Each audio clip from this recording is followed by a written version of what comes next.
सब कुछ छोड़कर जब व्यक्ति अपने कल्याण का विचार भाव प्रकट करता है, जब आप उस तल्लीन हो जाते हैं उस परम भाव में, तो स्वयं सद्गुरु ही, परमात्मा ही सद्गुरु का रूप धारण करके हमारे जीवन में आ जाते हैं। और हुआ भी यही कि ऐसी लालसा जब प्रकट हुई कि हमारा कल्याण हो, उसी क्षण श्री सुखदेव महामुनि का आगमन हुआ।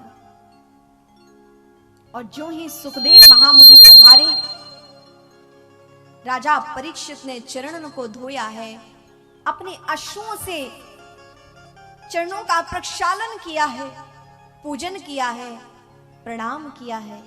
और जो ही राजा परीक्षित को पूज्यपाद श्री सुखदेव महामुनि के दर्शन हुए, तो अब उन्हें लगा कि मृत्यु तो विष है, मानो हमें अमृत मिल गया। और अमृत पान करते ही मानो सब भूल गए कि मेरी मृत्यु भी होनी है। अमरता का अनुभव करने लगे राजा परीक्षित। सद्गुरु के जिसको जीवन में दर्शन मिल जाए, जिसके जीवन में समर्थ गुरु का आगमन हो जाए, उसके लिए किसी चीज की कमी नहीं, उसे किसी चीज का भय नहीं। स्मरण रहे, हमारे जीवन में भटकाव एक जन्म का नहीं है, हमारे जीवन का भटकाव जन्म जन्मांतर का है। हम जन्मों से भटक रहे हैं, कोई आज एक जन्म थोड़ी मिला है। जाने 84 लाख योनियां प्राप्त करने के बाद व्यक्ति मनुष्य बनता है, क्योंकि किसी योनि में ये विवेक नहीं है कि भगवान का भजन करना है। आपने कुकर को भजन करते देखा है? मधुमक्खी को, सर्प को देखा क्या? नहीं ना। मनुष्य ही भगवान का भजन कर सकता है। तो जब व्यक्ति 84 लाख योनियां भोग लेता है, तब उसको प्रभु कृपा करके मनुष्य बनाते हैं। और यदि इस मनुष्य जीवन में भी वह भजन नहीं कर पाता है, तो पुनः फिर वह जीवन भर भटकता रहता है, जन्म जन्मांतर तक भटकता रहता है। और फिर पुनः कभी कृपा हो भगवान की दृष्टि, तो फिर वह मनुष्य बनता है। इतना दुर्लभ है मनुष्य योनि प्राप्त होना, लेकिन हम उसे ऐसे ही गवा देते हैं।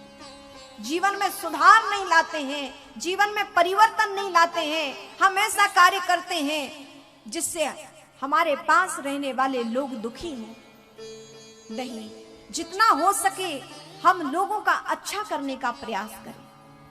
हम पूरे संसार को सुखी नहीं कर सकते, क्योंकि एक को मनाओ दूसरा रूठ जाता है। हम सबको सुखी नहीं कर सकते, ये हमारे हाथ में नहीं है। लेकिन हम किसी को दुखी ना करें, ये तो हमारे हाथ में है ना। हम किसी को कष्ट ना पहुंचाएं, ये तो हमारे हाथ में है। इससे भी हमारा कल्याण हो सकेगा। हम किसी का अच्छा नहीं कर रहे, कोई बात नहीं, लेकिन हम किसी का बुरा ना करें। हम किसी का बुरा नहीं करते हैं, तो ये भी भगवान की भक्ति है, ये भी एक सद्गुण है। और ये गुण भी यदि कभी भगवान की दृष्टि पड़ गई, तो हमारा इससे भी कल्याण होने वाला है। जन्म जन्मांतर से हमारे जीवन का भटकाव है। जन्मों से जीव माया के नाच से नाच रहा है। जीव नाचते नाचते जब थक जाता है, तो परमात्मा ही सद्गुरु रूप धारण करके उस जीव के जीवन में आते हैं, तब जाके कहीं उसका कल्याण होता है।